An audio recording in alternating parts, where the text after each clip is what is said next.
Olá, sejam mais uma vez todos bem-vindos a mais um vídeo do nosso canal. Hoje falaremos sobre um assunto complexo. Vamos falar sobre o pecado. Como surgiu o pecado? É Deus responsável pela existência do pecado? Até quando teremos que conviver com o pecado? Mas, como sempre, vamos abrir a palavra de Deus e faremos antes uma oração. Aqueles que quiserem me acompanhar, Senhor Deus e Pai, grato por mais uma oportunidade. Nós falaremos sobre um assunto difícil hoje, o pecado. Para isso, eu peço que o Senhor me ajude com o Teu Santo Espírito, para que o que eu venha falar aqui hoje não seja de mim, mas que sejam palavras vindas do Seu trono, Pai, de graça. Pedimos essas bênçãos, com perdão dos meus pecados, peço a sua purificação, em nome de Jesus. Amém.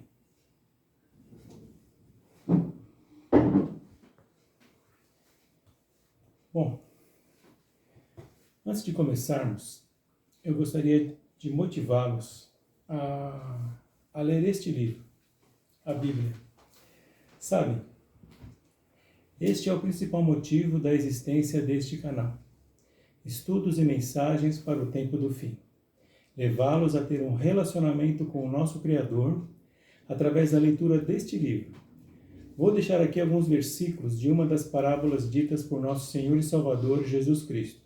Está em Mateus, capítulo 33, a partir do versículo 44. Vamos acompanhar? Novamente, o reino do céu é semelhante a um tesouro escondido no campo, que um homem achou e escondeu. E por causa da sua alegria, vai, vende tudo quanto tem e compra aquele campo. Novamente, o reino do céu é semelhante a um homem negociante que busca boas pérolas. E tendo encontrado uma pérola de grande preço, foi e vendeu tudo quanto tinha e comprou-a. Sabem, esses versos falam de transformação e também de oportunidade, a partir de um conhecimento que só pode ser oferecido através de um relacionamento com o Criador de todas as coisas. Vamos continuar no versículo 47. Novamente, o reino do céu é semelhante a uma rede lançada ao mar, recolhendo de toda a espécie, e, estando cheia, puxam para a praia. E, assentando-se, ajuntam os bons em cestos, mas lançam para longe os ruins. Assim será no fim do mundo. Os anjos virão, separarão os perversos dentre os justos, e lançá-los-ão na fornalha de fogo. Ali haverá pranto e ranger de dentes. Eu tenho certeza, se vocês começarem a ler este livro, se tornarão melhores pessoas, melhores pais, melhores mães, melhores esposos, melhores esposas, melhores filhos e melhores filhas, melhores cidadãos, pois as suas vidas certamente serão transformadas. Assim seja. Bom, o assunto de hoje é o pecado, assunto sobre o qual necessitamos de um mínimo de conhecimento, pois precisaremos conviver com ele durante toda a nossa existência. Eu começo dizendo, segundo o que está escrito na palavra, como surgiu o pecado. Se você perguntar para qualquer líder religioso, ele vai dizer que o pecado é a transgressão da lei. Mas é bem provável que esse mesmo líder vai afirmar para você que é impossível você ficar sem pecar, que nós vamos pecar até a volta de Jesus. Vamos estudar aqui na palavra o que ela tem para nos dizer. Pecado, no meu conceito, significa desobediência. Vejamos agora o tema central do livro de Apocalipse, no capítulo 12. Começa dizendo, a partir do versículo 7, o seguinte: E houve guerra no céu. Miguel e seus anjos lutaram contra o dragão. E lutou o dragão e seus anjos, e não prevaleceram, nem o seu lugar se achou mais no céu. Vemos aqui que existiu uma guerra. Entre quem? Entre Miguel e seus anjos contra o dragão e seus anjos. Versículo 9. E o grande dragão foi lançado fora, aquela antiga serpente chamada de Diabo e Satanás, que engana todo mundo. Ele foi lançado à terra, e os seus anjos foram lançados com ele. Aqui vemos uma guerra entre Miguel e o dragão. Vejamos quem é Miguel e quem é o dragão. Miguel significa quem é como Deus ou igual a Deus. Miguel se trata do próprio Jesus Cristo. Às vezes a palavra Miguel vem associada com a palavra arcanjo. Arcanjo quer dizer chefe ou líder dos anjos. Arcanjo Miguel, na Bíblia, possivelmente ele estará batalhando contra alguém. Temos aqui a tradução de Cristo ou Messias, que significa o ungido. Lá no livro de Samuel, 1 Samuel, no capítulo 16, o Senhor instrui ao profeta Samuel que vá à casa de Jessé para ungir a Davi como rei. Jesus também significa Javé é salvação ou Jeová é salvação. Então Jesus também ele é o rei. E para isso ele foi ungido, ele foi escolhido por Deus, né, para que fosse o rei dos reis. E ele tem a função de lutar e de salvar o seu povo. Agora temos aqui a tradução de Satanás. Satanás quer dizer acusador, caluniador ou opositor. Como aqui a própria tradução chama de Satanás de próprio diabo e de antiga serpente. A partir do versículo 10 agora, e eu ouvi uma alta voz dizendo no céu, agora chegou a salvação, e a força, e o reino de nosso Deus, e o poder do seu Cristo, porque o acusador de nossos irmãos é derrubado, o qual acusava dia e noite diante de nosso Deus. E eles o venceram pelo sangue do Cordeiro e pela palavra do seu testemunho. E eles não amaram as suas vidas até a morte. Por isso, regozijai-vos, ó céus, e vós que neles habitais. Ai dos que habitam na terra e o mar, porque o diabo desceu até vós com grande ira, porque ele sabe que tem pouco tempo.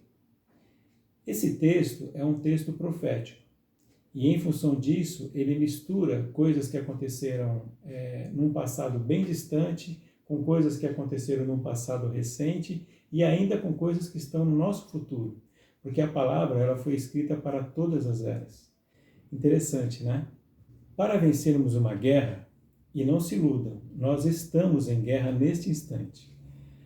Estamos no meio do conflito entre Cristo e Satanás. Uma das estratégias, ou até uma necessidade, é conhecer o inimigo. Conhecer as suas estratégias, quais são as armas que ele se utiliza, como ele pensa, quais são as suas intenções, como ele trabalha. Para assim podermos nos defender. E também necessitamos saber como agir para combatê-lo, certo? Bom, a Bíblia nos mostra tudo isso. Vamos ver aqui em alguns textos que eu separei, começando por Isaías, no capítulo 14. Vamos acompanhar aqui nos versículos de 12 a 15. Vocês vão se surpreender.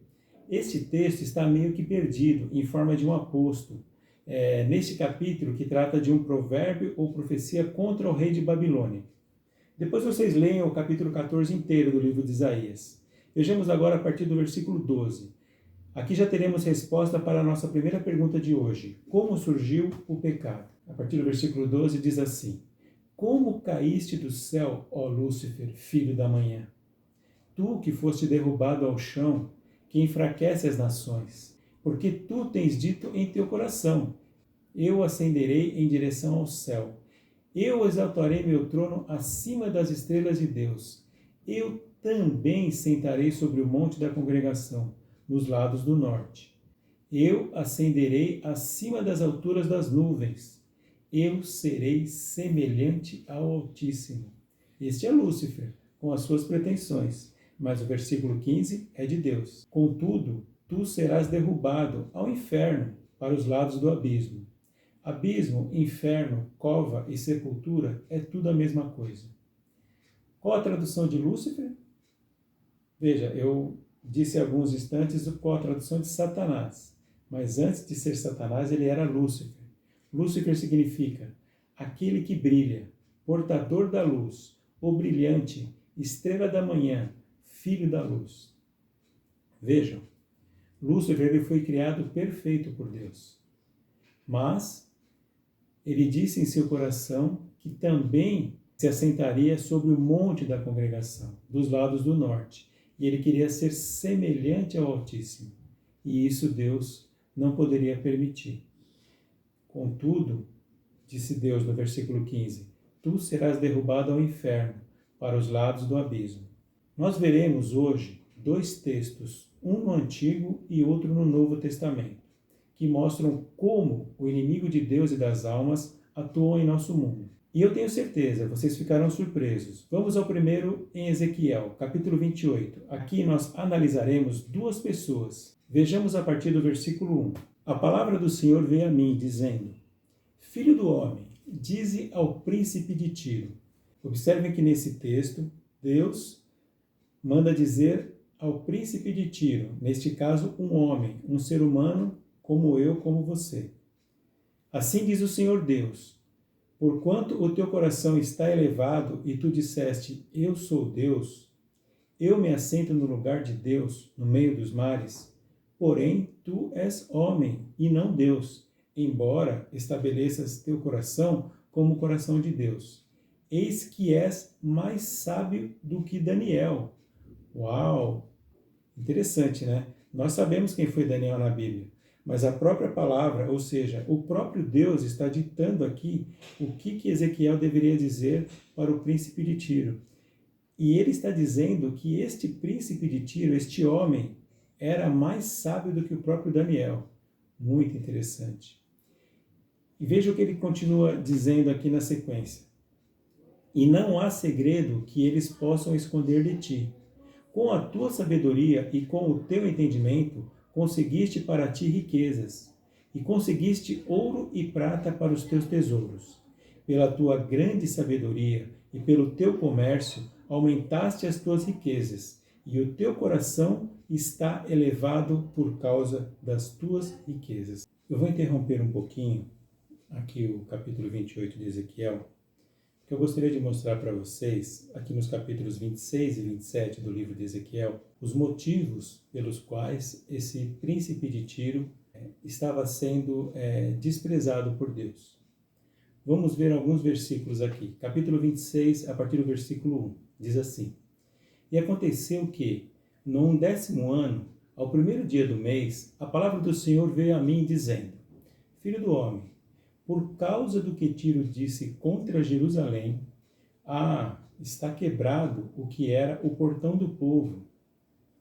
Ela virou-se para mim e serei reabastecido, agora que ela está assolada. Neste momento da história, Jerusalém havia sido conquistada por Babilônia. Mas no passado, o próprio rei Davi teve uma amizade muito próxima com o rei de Tiro, que na época era Irão. E ele comprou de Tiro a maioria do que foi utilizado na construção do templo, principalmente madeira. Versículo 3 agora. Portanto, assim diz o Senhor Deus: Eis que eu estou contra ti, ó Tiro, e farei com que muitas nações subam contra ti, como o mar faz subir as suas ondas. E elas destruirão os muros de Tiro, e derrubarão as suas torres. E também rasparei o seu pó, e farei dela como o topo de uma rocha. Virá a ser um lugar para o estender de redes no meio do mar. Porque eu o disse, diz o Senhor Deus, e tornar-se-á de despojo para as nações. Mas a partir do versículo 7, Babilônia destrói a Tiro, a parte continental. Porque na verdade Tiro ela tinha uma parte da cidade no continente, e a cerca de 700 a 800 metros ficava Tiro no meio dos mares. Posteriormente, em 332 a.C., o próprio Alexandre destruiu a cidade de Tiro, não só a parte continental, mas também a parte que ficava no Mediterrâneo. Vamos acompanhar aqui uma citação da Wikipédia. Em 332 a.C., Alexandre o Grande tentou conquistar Tiro, uma base estratégica costeira na guerra entre os gregos e os persas. Como não conseguiu invadir a cidade, cercou Tiro durante 7 meses. Mas Tiro resistiu. Havia uma parte de Tiro que ficava no continente e uma outra parte que era fortificada com muralha. Ficava afastada do continente, já no mar. Alexandre usou os destroços da cidade abandonada do continente para construir uma ponte. E quando chegou suficientemente próximo das muralhas, usou as suas máquinas de cerco para atingir e posteriormente abrir brechas nas fortificações. Consta que Alexandre ficou de tal forma furioso com a resistência dos habitantes de Tiro e com a perda de seus homens, que destruiu meia cidade. De acordo com Arriano, um historiador, Tiro teve cerca de 8.000 baixas, enquanto que os macedônios perderam 400 guerreiros. Alexandre concedeu o perdão ao rei e família, e os 30.000 residentes estrangeiros foram feitos escravos. Todas as profecias descritas na Bíblia se cumpriram. Tudo quanto a boca de Deus fala, certamente se cumprirá. A fortaleza de Tiro, no meio dos mares, deixou de existir. O que foi um dia uma cidade próspera, com enormes muralhas e de arquitetura perfeita, linda, maravilhosa, e que fazia comércio com o mundo inteiro, foi lançado ao mar. E a cidade, que ficava no continente, se tornou em ruínas. E hoje fica no Líbano, na costa do mar Mediterrâneo, e passou a se chamar Sur. De Tiro só ficaram as ruínas. E não parou por aí. Lembra que Deus disse que muitas nações viriam contra Tiro? No ano 315 a.C., depois que Alexandre havia morrido, o seu reino, o reino grego, foi dividido entre seus 4 generais. Um de seus generais destruiu a Tiro novamente. Na nossa era, no ano de 624, os muçulmanos também invadiram e destruíram Tiro. No ano de 1124, na época das cruzadas, os cruzados também devastaram a cidade de Tiro. E novamente, em 1291 da nossa era, os muçulmanos também varreram a Tiro. Versículo 14 agora. E eu farei de ti como um topo de uma rocha. Tu serás um lugar para se estender redes. Tu não serás mais edificada, porque eu, o Senhor, o falei, diz o Senhor Deus. Isso é o que Tiro é hoje, um lugar para se estender redes de pescadores. Vamos ver algumas coisas que aconteceram aqui. Qual o motivo da prosperidade de Tiro em Ezequiel 27? Por que ela era tão rica? Versículo 3. E dize a Tiro, ó, tu que estás situada à entrada do mar, que és um mercador para as pessoas de muitas ilhas. Assim diz o Senhor Deus, ó Tiro, tu disseste, eu sou de perfeita beleza. Tuas fronteiras estão no meio dos mares, teus construtores aperfeiçoaram a tua beleza. Das árvores dos ciprestes de Senir fizeram as tábuas do navio. Tiraram cedros do Líbano para fazerem mastros para ti. A Síria era a tua mercadora, por causa da multidão de mercadorias feitas por ti. Não lembra a China aqui? Eles ocupavam as tuas feiras com esmeraldas, púrpura, trabalho bordado, linho fino, coral e ágata. Judá e a terra de Israel eram teus mercadores. Eles negociavam no teu mercado trigo de Meriti e Panag, e mel, azeite e bálsamo. Versículo 18. Damasco era teu mercador, pela multidão de produtos feitos por ti, pela multidão de todas as riquezas, pelo vinho de Elbom e lã branca. Direto para o versículo 32 agora. E em seu pranto levantarão uma lamentação por ti, e lamentarão sobre ti, dizendo, que cidade é como Tiro, como a que foi destruída no meio do mar. Quando as tuas mercadorias saíam pelos mares, fartaste a muitas pessoas, enriqueceste os reis da terra com a multidão das tuas riquezas e da tua mercadoria. Agora voltemos para Ezequiel capítulo 28, dando continuidade aqui a partir do versículo 6. Portanto, assim diz o Senhor Deus, porquanto tu puseste o teu coração como o coração de Deus, eis que, portanto, eu trarei estranhos sobre ti, os terríveis das nações. Algumas traduções dizem, os mais terríveis das nações. E eles desembainharão as suas espadas contra a beleza da tua sabedoria. E eles corromperão o teu brilho. Eles te derrubarão até a cova, e tu morrerás as mortes daqueles que são mortos no meio dos mares. Tu dirás, eu sou Deus, diante daquele que te mata? Mas tu serás homem, e não Deus, na mão daquele que te mata. Tu morrerás as mortes dos incircuncisos, pela mão de estranhos, porque eu o falei, diz o Senhor Deus. Percebam que eu coloquei morrerás as mortes com S em vermelho. Por que disso? Nós teremos um estudo, se Deus permitir, mais para frente, onde nós falaremos sobre a morte. Na verdade, a morte que foi dita desde Adão e Eva, que eles morreriam se pecassem, ainda não é esta morte que nós levamos os nossos entes queridos para o cemitério. Muito triste essas ocasiões que acontecem na nossa vida. Mas isso ainda não é a morte, isso ainda é um sono. A morte definitiva vai ocorrer na terceira vinda de Cristo. Nós estamos aguardando a segunda, mas existe uma terceira. Nós vamos estudar sobre todos esses assuntos no futuro próximo. Não, vocês não podem perder. Vamos nos acompanhando, que nós vamos passar todos esses assuntos para todos vocês. Agora vai ficar muito interessante. Vejamos a sequência de Ezequiel 28, a partir do versículo 11. Aqui nós falamos sobre um homem, que é chamado de príncipe de Tiro, mas na verdade esse homem que nós falamos, que ele se achava Deus e que ele morreria através de uma espada, se tratava do rei de Tiro. Mas aqui nós vamos falar agora, a partir do versículo 11, sobre o rei de Tiro. Mas esse rei, na verdade, não é um homem. Trata-se de uma potestade. Vamos lá. Versículo 11.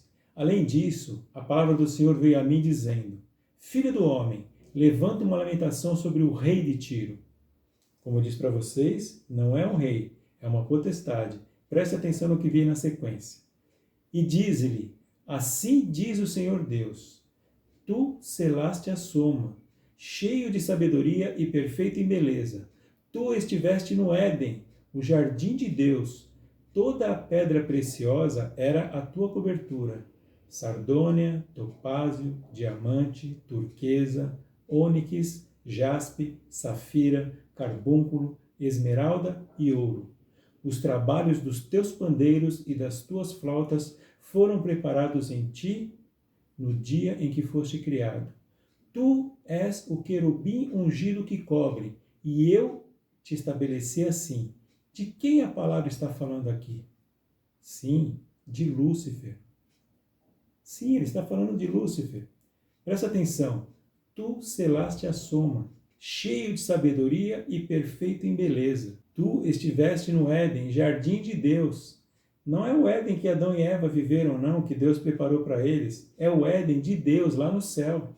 Toda a pedra preciosa era a tua cobertura. Todas essas pedras preciosas aqui eram administradas por esse ser, por esse Lúcifer, anjo de luz. Os trabalhos de teus pandeiros e das tuas flautas foram preparados em ti no dia em que foste criado.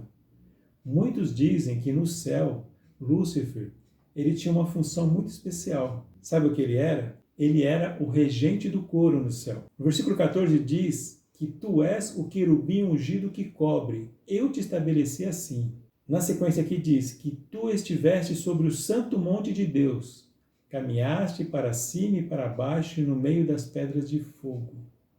O que são essas pedras de fogo? Essas pedras de fogo são nada mais, nada menos do que as tábuas da lei de Deus. Satanás tomava conta, ele era o guardião dessas leis. Tu eras perfeitos nos teus caminhos, desde o dia que foste criado. Ou seja, Deus criou Lúcifer perfeito, mas ele o também criou livre. Aqui nós estamos respondendo já a segunda pergunta, né? É Deus responsável pelo pecado? Não. Até que se achou iniquidade em ti. Versículo 16. Por causa da amplitude das tuas contratações, foste cheio de iniquidades e pecaste. Por isso, eu te lancei como profano para fora do monte de Deus. Eu te destruo, ó querubim cobridor, do meio das pedras de fogo. O teu coração elevou-se por causa da tua beleza. Corrompeste a tua sabedoria por causa do teu brilho. Te lancerei por terra, diante dos reis te coloquei, para que te contemplem. Versículo 18. Então, tu contaminaste os teus santuários pela multidão das tuas iniquidades, pela iniquidade do teu comércio. Vocês estão percebendo a gravidade e as consequências do pecado? Portanto, eu farei sair um fogo do teu meio. Ele te devorará, e te trarei as cinzas sobre a terra à vista de todos aqueles que te contemplam. Todos os que te conhecem entre as pessoas ficarão espantados de ti. Tu serás um terror e nunca mais existirás. Uau! Deus, certa vez, pediu para que Moisés construísse uma arca. Uma arca para que fossem guardadas as tábuas dos 10 mandamentos. Essa arca ela foi feita com uma madeira especial e ela foi revestida de ouro. Em cima dessa arca existia um desenho de 2 anjos. Estes anjos, eles cobriam esta arca com as asas, né? Eles estendiam a asa e esses 2 anjos tocavam a asa um do outro E a função deles era proteger o que estava dentro da arca, a lei de Deus. Um desses anjos era Lúcifer. Ele era querubim ungido que cobre. Esta função foi dada a ele pelo próprio Deus. Ele foi criado perfeito até que se achou iniquidade em seu coração, infelizmente. E ele foi lançado por terra. E aqui ele está fazendo a sua obra. Eu até coloquei aqui para vocês o significado de potestade. Lúcifer, ele é uma potestade. É um substantivo feminino que define qualidade ou condição de quem manda, de quem exerce domínio sobre algo. Potência, força, poder. Indivíduo cujo poder e riqueza o tornam soberano de uma nação. Potentado, no sentido de religião, quer dizer ser de poder absoluto, supremo. Existem as potestades gregas, existe o próprio Deus, existem as divindades, né, que se consideram divindades. Então Lúcifer se encaixa nesse perfil aqui. Mas agora vejamos a continuação do nosso primeiro texto de hoje. Aqui Apocalipse 12, a partir do versículo 7. Eu gostaria de dar ênfase aqui no versículo 11. E eles o venceram pelo sangue do Cordeiro e pela palavra do seu testemunho. E eles não amaram as suas vidas até a morte. Por isso, regozijai-vos, ó céus, e vós que neles habitais. Ai dos que habitam a terra e o mar, porque o diabo desceu até vós com grande ira, porque ele sabe que tem pouco tempo. Eu poderia falar aqui do tempo. 6 dias trabalharás e farás toda a tua obra, mas o 7º dia é o Shabat do Senhor, teu Deus. Nele não farás obra alguma. Nós estamos acumulando 6.000 anos de pecado desde Adão até os dias de hoje. E haverão 1.000 anos que vão separar a segunda da terceira vinda de Cristo. Mas isso é assunto para outra oportunidade. Mas nós estamos com um problema aqui, hein? O céu se livrou, mas agora Satanás está por aqui. Vamos ver o que está acontecendo aqui entre nós, meros mortais. Vejamos agora como o homem, no caso Adão, deu origem ao pecado. Vamos lá para Gênesis, no capítulo 3, a partir do versículo 1.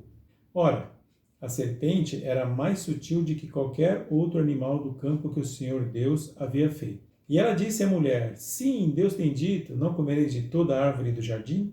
E a mulher disse à serpente, nós podemos comer do fruto das árvores do jardim, mas do fruto da árvore que está no meio do jardim, Deus disse, não comereis dele, nem o tocareis, para que não morrais. Interessante, eu coloquei aqui de vermelho, nem o tocareis. Vamos ver aqui o que realmente Deus disse. Gênesis 2, a partir do versículo 8. E o Senhor Deus plantou um jardim na direção leste do Éden, e ali ele colocou o homem a quem havia formado. E da terra o Senhor Deus fez crescer toda árvore que é agradável à vista, e boa para alimento, e também a árvore da vida no meio do jardim, e a árvore do conhecimento do bem e do mal. E o Senhor Deus tomou o homem e o colocou no jardim do Éden para cultivá-lo e guardá-lo. Agora prestem atenção nos versículos 16 e 17. E o Senhor Deus ordenou ao homem dizendo, de toda a árvore do jardim tu poderás comer livremente, mas da árvore do conhecimento do bem e do mal, dela tu não comerás, pois no dia em que dela comeres, tu certamente morrerás. Deus disse, no dia em que dela comeres, tu certamente morrerás. E nós veremos aqui, na sequência, versículo 4. E a serpente disse à mulher, certamente não morrereis. Quem está certo aqui? Alguém está mentindo. Deus disse, certamente morrereis. Mas a serpente disse, certamente não morrereis. Bom, começa aqui com Eva acrescentando alguma coisa aqui, né? Ela disse que nem o tocareis. Deus não disse isso para Eva. Essa, possivelmente, seja a intenção do coração dela. Vocês já ouviram dizer que a boca fala do que o coração está cheio? Eva estava ali próxima da árvore, estava sozinha, e ela estava olhando para a árvore. E ela tinha a intenção de tocar a árvore. E ela acabou aqui se entregando, né? Acabou tendo essa conversa com a serpente, que na verdade era um animal, é um animal. Nós conseguimos falar com outras criaturas feitas por Deus, nós conseguimos falar com com a girafa, com qualquer outro animal que Deus tenha criado, nós não conseguimos, algumas pessoas conseguem falar com os cachorros, né? Com seu animal de estimação, mas isso é uma forma carinhosa de se relacionar com esses animais que são, de fato, de estimação. Mas, na verdade, eles não entendem o que nós falamos. E é estranha essa situação em que Eva estava aqui conversando com uma serpente. E Satanás, astuto que é, escolheu o animal que era o mais sutil, né? Do que qualquer outro, né? Do campo que o Senhor havia feito. Mas o fato é que Satanás ele colocou em dúvida. A dúvida é terrível. A dúvida derruba muita gente. Adão e Eva eles tinham um relacionamento com Deus. E eles se afastaram a partir do momento que eles tiveram dúvida, justamente com relação à lei de Deus. A lei ali dizia o quê? Se desobedecer, morre. Vamos dar continuidade aqui a partir do versículo 5. Porque Deus sabe que no dia que dele comerdes, ou seja, deste fruto, né? Esse é um argumento de Satanás, então vossos olhos serão abertos e vós sereis como Deus. Ora, Adão e Eva foram criados à imagem conforme a semelhança de Deus. Ou seja, eles já eram como Deus. O que Satanás está oferecendo aqui, essa barganha, na verdade é uma mentira. Né? Ele está oferecendo alguma coisa que Adão e Eva não tinham nenhuma necessidade. E ele diz, e vós sereis como Deus, conhecendo o bem e o mal. Adão e Eva não tinham nenhuma necessidade de conhecer o bem e o mal. Quem me dera não conhecer o mal. Versículo 6. Olha como são as coisas. E quando a mulher viu que a árvore era boa para alimento e que era agradável aos olhos, e uma árvore a ser desejada para fazer alguém sábio, ela tomou do seu fruto e o comeu. E deu também a seu marido, e ele comeu com ela. Versículo 7. E os olhos de ambos foram abertos, e eles souberam que estavam nus, e cozeram folhas de figos e fizeram para si aventais. Sempre que eu leio essas folhas de figos aqui, eu vou pedir perdão para vocês, mas eu vou fazer uma parte aqui, um aposto. E eu vou falar sobre essas folhas de figo. Porque essas folhas de figo, elas têm um significado muito importante. Na semana em que Cristo foi crucificado, eu não sei quantos de vocês sabem, mas quase a metade do que está escrito nos 4 evangelhos do Novo Testamento, Mateus, Marcos, Lucas e João, eles se referem à última semana de vida de Cristo aqui. Entre aquela semana que ele foi morto e que no domingo ele ressuscitou. E isso está escrito no livro de Mateus e também no livro de Marcos, mas eu vou utilizar aqui o livro de Marcos para essa explicação. No capítulo 11 de Marcos, a partir do versículo 12, diz o seguinte: E no dia seguinte, quando saíram de Betânia, ele teve fome. Ele quem? O próprio Jesus Cristo. Versículo 13. E avistando de longe uma figueira que tinha folhas, foi ver se talvez pudesse encontrar nela alguma coisa. E chegando até ela, nada encontrou senão folhas. Observem, porque ainda não era tempo de figos. E Jesus respondendo, disse à figueira: Nenhum homem coma fruto de ti, daqui em diante, para sempre. E os seus discípulos ouviram isso. E vieram a Jerusalém, ou seja, deram continuidade ali no objetivo do momento que era, eles estavam a caminho de Jerusalém.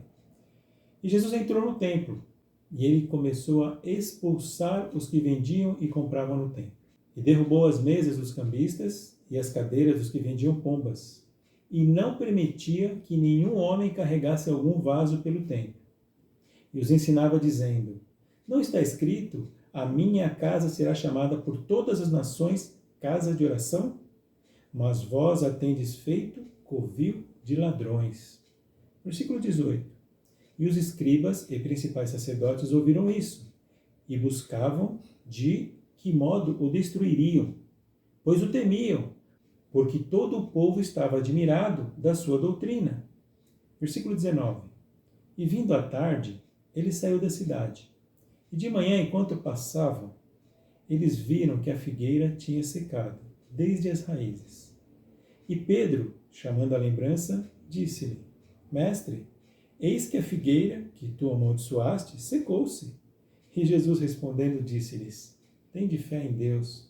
Porque, na verdade, eu vos digo que qualquer que disser a este monte, ergue-te e lança-te no mar, e não duvidar em seu coração, mas crer que se fará aquilo que diz, assim lhe será feito. Eu vou parar por aqui, mas vocês podem dar continuidade no estudo desse capítulo. É incrível. Vocês vão descobrir aqui coisas maravilhosas. Mas por que eu me ative aqui a esse texto quando eu passei pelo capítulo Gênesis de 3 e falamos lá sobre as folhas de figueiras que Adão e Eva se utilizaram para cobrir a sua nudez? Existe um livro chamado A Figueira Murcha. Quem escreveu esse livro foi Charles Haddon Spurgeon. Ele foi um pregador do século XVIII. Tem aqui alguma referência dele da Wikipédia. Ele foi um pregador batista. Aqui tem um breve resumo sobre a vida de Spurgeon, mas ele, desde o início de seu ministério, seu talento para a exposição dos textos bíblicos foi considerado extraordinário. E sua excelência na pregação das Escrituras lhe deram o título de o Príncipe dos Pregadores e o Último Puritano. Depois vocês podem pesquisar sobre essa questão dos puritanos, né? Mas, neste livro que ele escreveu, ele fala, né? E se vocês derem sequência no texto aí de Marcos 11, vocês vão ver que o verdadeiro cristão é aquele que dá frutos. Muitas vezes o cristão ele tem folhas, ele tem aparência, né? Mas ele não tem raiz. Mas eu não vou falar muito sobre esse assunto, eu vou recomendar que vocês leiam esse livro.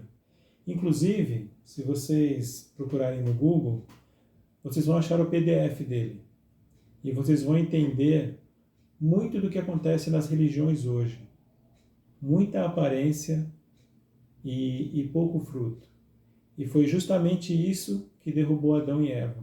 Nós vamos ver aqui na sequência qual a atitude deles diante do pecado. Vamos dar continuidade aqui. Gênesis capítulo 3, agora a partir do versículo 8. E eles ouviram a voz do Senhor Deus andando pelo jardim no frescor do dia. E Adão e sua mulher se esconderam da presença do Senhor Deus entre as árvores do jardim. E o Senhor Deus chamou a Adão e lhe disse: Onde tu estás? E ele disse: Eu ouvi a tua voz no jardim e tive medo, porque eu estava nu e me escondi. E ele, Deus, disse: Quem te contou que estavas nu? Tu comeste da árvore da qual eu te ordenei que não comesses? Versículo 12. E o homem disse: A mulher que tu me destes para estar comigo, ela me deu da árvore e eu comi. Puxa vida! Você sabe o que Adão disse para Deus aqui? Ele não acusou só a mulher. Ele disse: A mulher que tu me deste para estar comigo, ela me deu da árvore e eu comi. Ou seja, Adão disse para Deus que não tenho culpa nenhuma. A culpa sabe de quem que é? É tua, Senhor. Você me deu esta mulher. E esta mulher me deu fruto e eu comi. Puxa vida. Que jeito de falar com Deus.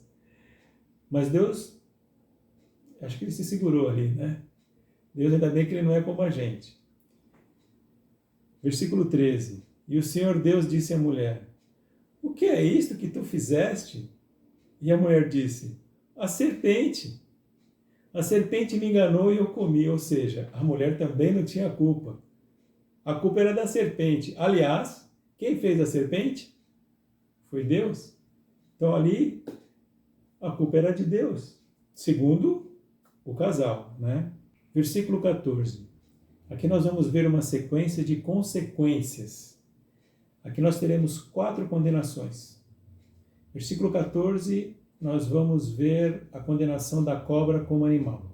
E o Senhor Deus disse à serpente: Por que tu fizeste isso? Tu és amaldiçoada acima de todo gado e acima de todo animal do campo. Sobre o teu ventre tu andarás, e pó comerás todos os dias da tua vida. Agora, aqui no versículo 15, ele tem uma condenação para Satanás. E isso daqui também é uma profecia. Preste atenção. E eu colocarei inimizade entre ti, Satanás, e a mulher, e entre a tua semente, a semente de Satanás, e a sua semente, a semente da descendência da mulher. Ela ferirá a tua cabeça, e tu lhe ferirás o calcanhar. Agora, em profecia, você não entende da mesma forma que você lê. Mulher, em profecia, se refere à igreja, ou a uma noiva, ou ao povo de Deus. Então vamos lá. Eu colocarei inimizade entre ti, Satanás, e o povo de Deus, os filhos de Deus. Lembra do nosso primeiro vídeo, que existiam os filhos de Deus e os filhos dos homens? Ali é uma divisão. Então Satanás ele vai perseguir não todo mundo que está nesse mundo. Tem pessoas que ele não se incomoda, não atrapalha a obra dele. Ele vai perseguir justamente o povo de Deus. E entre a tua semente e a sua semente. Então aqui nós percebemos também um conflito, né? Haveria guerra, né? Guerra mesmo, literalmente. Então muitas pessoas acabam entrando em conflito justamente por um lado querer servir a Deus e o outro não estar disposto a servir a Deus. Mas aqui ele diz que ela, a mulher, ou a igreja, ou o povo de Deus, lhe ferirá a cabeça, e tu lhe ferirás apenas o calcanhar. Quando uma pessoa, por exemplo, esmaga a cabeça da serpente com o calcanhar, ela pode até se ferir no calcanhar, mas a serpente que é esmagada a cabeça, ela morre. E vamos dar continuidade aqui. Esta é a consequência de Satanás. Vamos falar aqui agora para a mulher e para o homem. A mulher, ele disse, eu multiplicarei grandemente o teu sofrimento e a tua concepção, ou conceição, como dizem algumas outras traduções. Ou seja, no momento de dar à luz, a mulher tem uma dor muito grande. Isso é consequência da atitude de Eva aqui. E ela diz, né? Ele continua. Com o sofrimento terás filho, e o teu desejo será para o teu marido, e ele governará sobre ti. Essa é uma decisão de Deus, não sou eu que estou falando nada aqui, tá? Mas damos continuidade aqui no versículo 17, vamos ver o que ele diz para Adão. E a Adão, ele disse, porque tu escutaste a voz de tua mulher, e comeste da árvore da qual eu te ordenei, dizendo, tu não comerás dela, amaldiçoada é a terra por tua causa. Com sofrimento tu comerás dela todos os dias da tua vida. Veja, todo o planeta Terra sofreu as consequências deste pecado de Adão. Muitas das formas como as coisas são hoje não eram para ser assim. Por exemplo, o dilúvio. Quando Deus disse que viria um dilúvio na Terra, nunca havia chovido. Havia uma espécie de um mormaço, né, que evaporava e regava a terra. As frutas das árvores, elas nasciam espontaneamente. Adão, ele cuidava do jardim, mas como uma forma de entretenimento. Não chegava a ser um trabalho, era mais uma diversão. A Bíblia diz que vai chover fogo do céu. Alguém já viu chover fogo do céu? Pois é, mas um dia vai cair. Por ocasião da segunda vinda de Cristo, a palavra diz que a coisa vai ficar feia. Bom, dando continuidade aqui no versículo 18. Espinhos e cardos também produzirá para ti, e comerás a erva do campo. No suor da tua face comerás o pão, até que torne a terra, pois dela tu foste tirado, porque pó tu és, e ao pó tu tornarás. Uau! Isso é uma grande consequência. Agora eu gostaria de compartilhar com vocês uma interessante afirmação de um livro publicado em 1888. Sua autora, de origem americana, que viveu no século XVIII e morreu no início do século XIX, mais especificamente em 1915, ela valorizava este livro acima de prata ou ouro e recomendou que ele fosse distribuído a todos como folhas de outono. Aqui na página 480 deste livro, que eu recomendo para todos vocês, inclusive este livro, ele tem a distribuição dele gratuita. Se vocês procurarem na internet A Grande Controvérsia, vocês vão achar pessoas que enviam esse livro gratuitamente para vocês. Digo mais, se vocês não conseguirem achar e for alguém que me conheça ou conseguir me encontrar, pode entrar em contato comigo.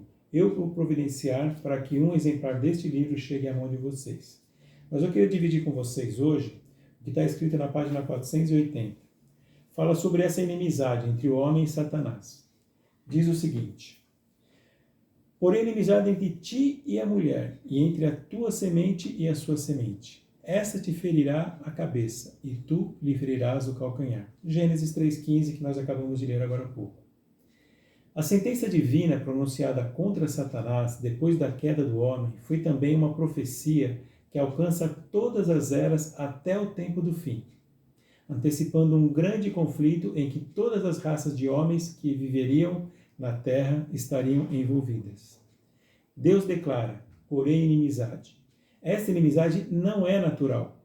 Quando o homem quebrou a lei divina, sua natureza tornou-se má, e ele passou a estar em harmonia e não em divergência com Satanás. Não existe inimizade natural entre o homem pecador e o originador do pecado. Ambos se tornaram maus por consequência da apostasia.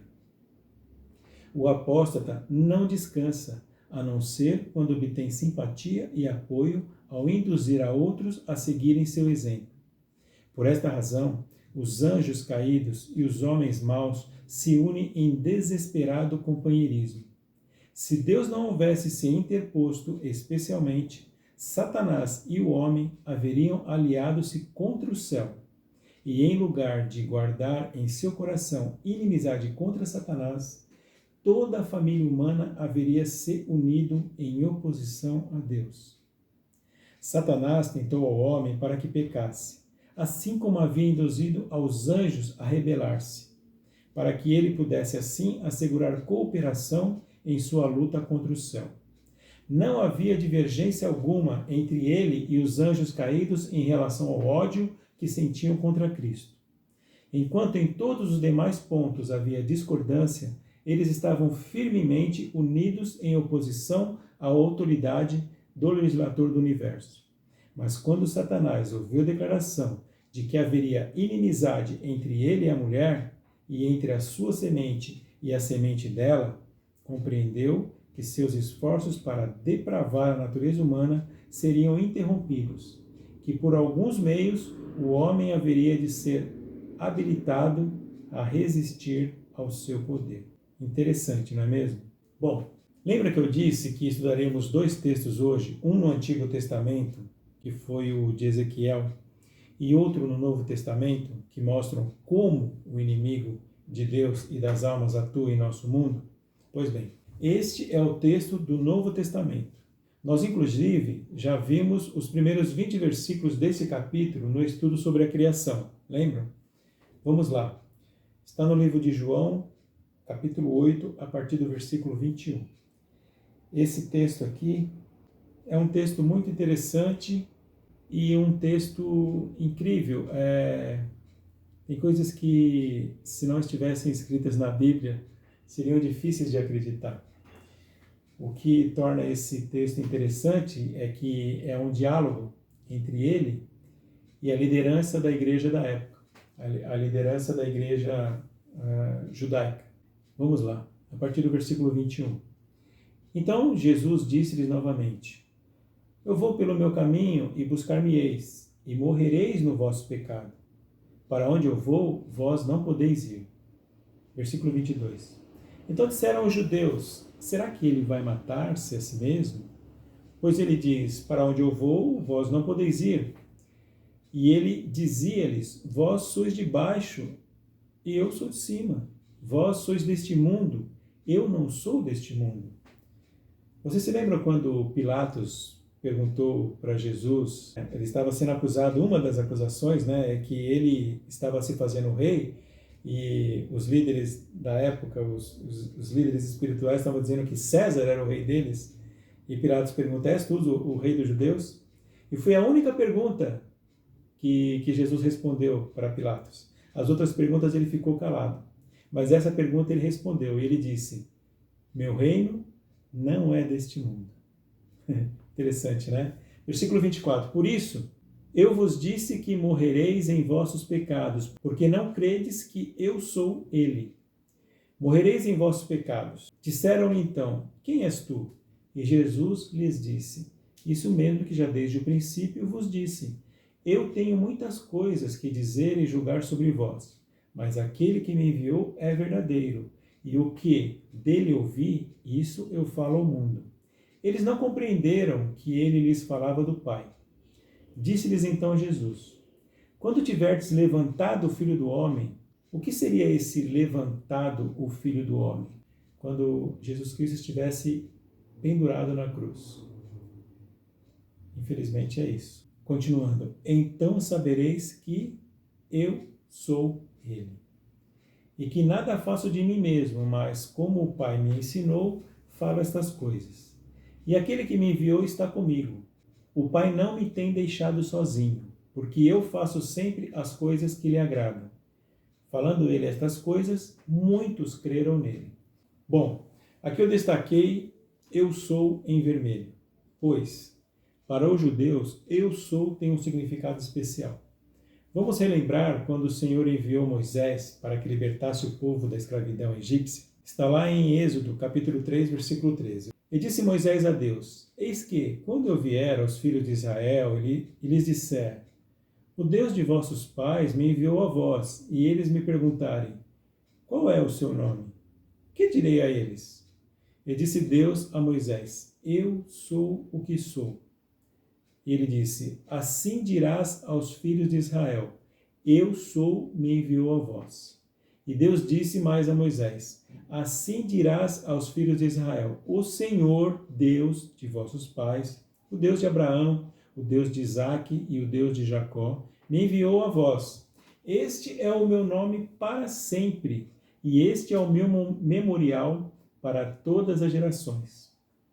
Vai, e ajunta os anciões de Israel, e diz-lhes: O Senhor Deus de vossos pais, o Deus de Abraão, de Isaque e de Jacó, me apareceu dizendo: Eu certamente vos tenho visitado e visto o que vos tem sido feito no Egito.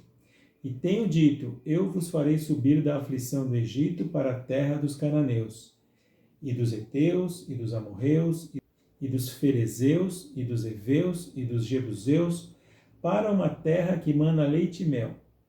E eles ouvirão a tua voz, e irás, tu e os anciões de Israel, ao rei do Egito, e lhes direis: O Senhor Deus dos Hebreus se encontrou conosco, e agora deixai-nos ir, te suplicamos, 3 dias de jornada para o deserto, para que sacrifiquemos ao Senhor nosso Deus. E eu tenho certeza de que o rei do Egito não vos deixará ir, a não ser por uma mão poderosa. E eu estenderei a minha mão, e ferirei o Egito com todas as maravilhas que farei no meio deles. E depois disso, ele vos deixará ir. Vejam, o povo hebreu, descendentes de Abraão, eles foram escravos no Egito por cerca de 400 anos. E eles foram libertos por Deus com mão poderosa. E ao Deus aparecer para Moisés, ele disse que o seu nome era Eu Sou. Então, quando você diz para um descendente de Abraão, que hoje só sobraram os judeus, porque o resto das outras tribos elas se misturaram, né? Quando você diz para qualquer um deles, Eu sou, você está se referindo ao próprio Deus. E Jesus Cristo estava dizendo para eles, Eu sou Ele. Jesus estava afirmando ser o Messias.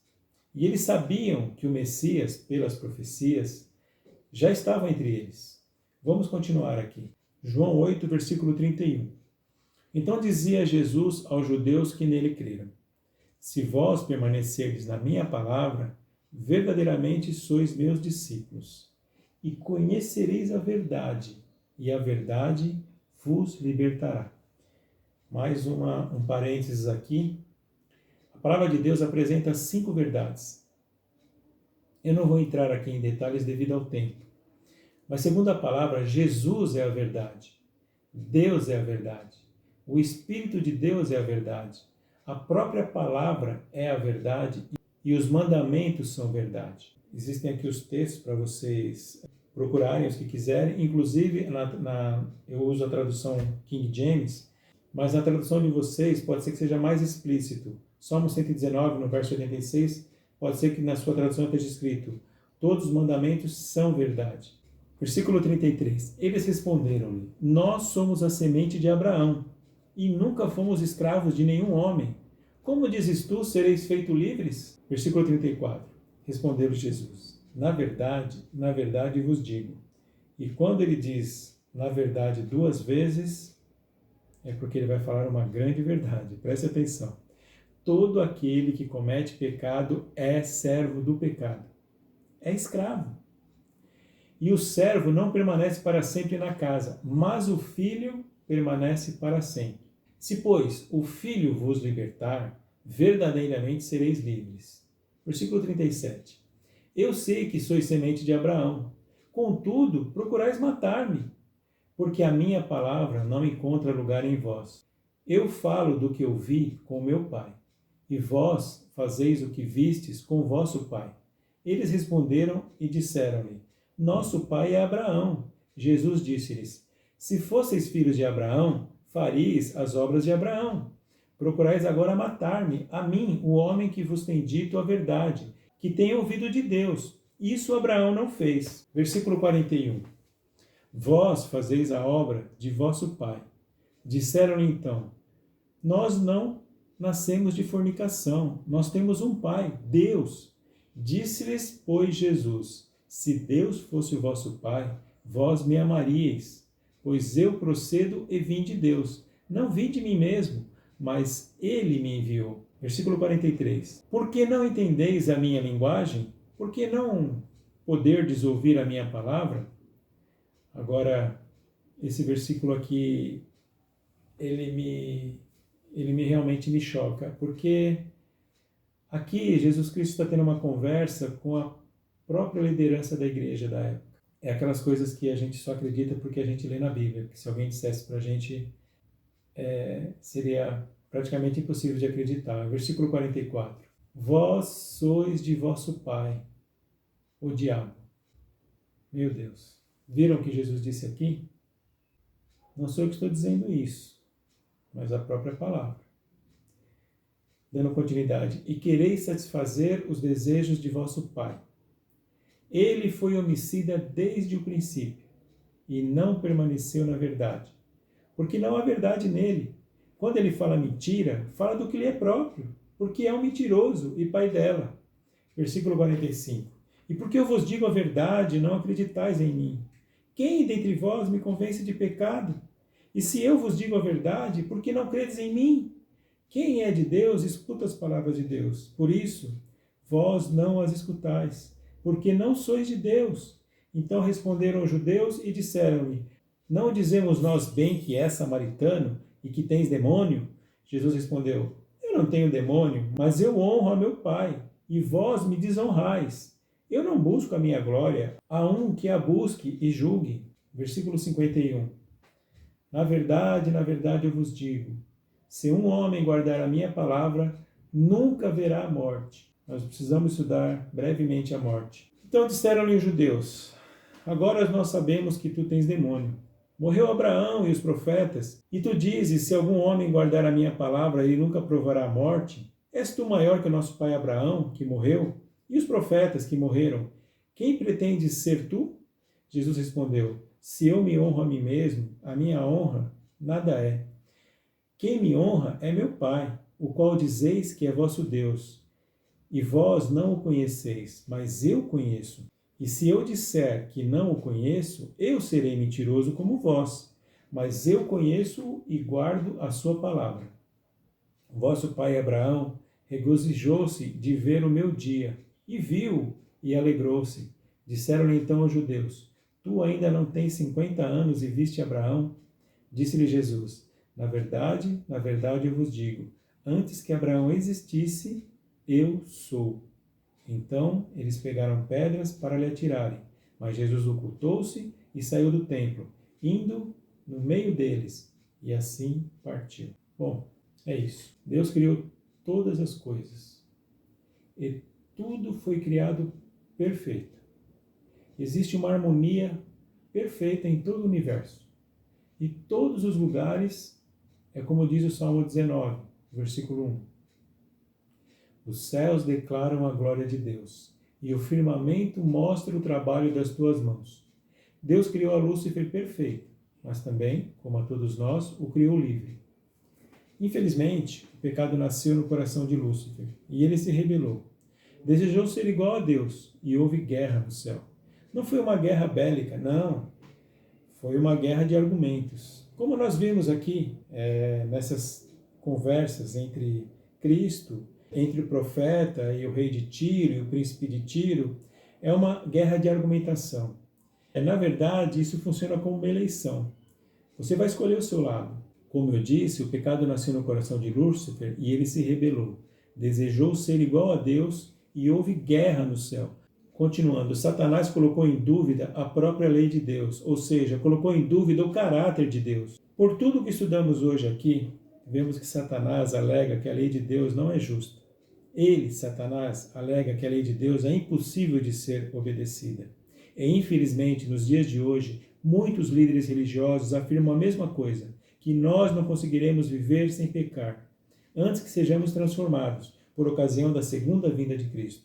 Eu espero que esses líderes religiosos não estejam vivos quando ele voltar, pois nesse tempo a porta da graça vai estar fechada, por meia hora profética pelo menos. Vejamos lá em Apocalipse capítulo 8, versículo 1. E quando ele abriu o 7º selo, houve silêncio no céu, por quase meia hora. E a abertura do 7º selo representa a volta do Senhor Jesus. Nós teremos uma série sobre o livro de Apocalipse no futuro, se o Senhor assim o permitir, onde falaremos mais sobre esse assunto. Mas essa guerra, infelizmente, ela perdura até os nossos dias. E não se engane, 100% das guerras que existem no mundo hoje são religiosas. A obra de Satanás é matar, roubar e destruir. E ele a está praticando nesse instante, através da miséria humana. Pensem em quantas guerras estão ocorrendo nesse instante. Quantas pessoas nesse instante não têm o que comer? Muitas não têm sequer água para beber. Muitas não têm condições de higiene. Oportunidade de educação, então, nem se fala. Muitas mulheres estão sendo violadas. Crianças sofrendo abusos. O que vai ser dessas pessoas no futuro? São nossos irmãos e irmãs, são todos filhos e filhas de Deus. Qual deve ser a nossa atitude diante de tudo isso? Sabem, muitos têm colocado a culpa de tudo isso em Deus. E isso faz parte do comércio das mentiras de Satanás. Atualmente, em nossos dias, da mesma forma que Satanás usou uma serpente para enganar aos nossos primeiros pais, Adão e Eva, através de mentiras, ele usa a mesma tática para enganar a muitos, fazendo com que as pessoas se afastem de Deus e de suas instruções. Por isso, precisamos ter um relacionamento pessoal com o nosso Criador, através da leitura da Bíblia. E só assim saberemos quais são os planos dele, de Deus, para cada um de nós. Somente ele poderá nos dar força para vencer as armadilhas do inimigo.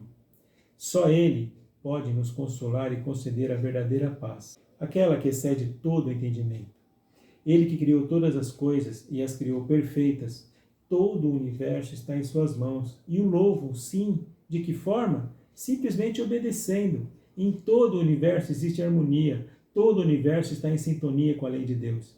E ainda que pecadores, ele nos ama e pagou o preço por cada um de nós e nos está dando uma oportunidade. Sim, de que lado você quer estar? A escolha não é tão simples.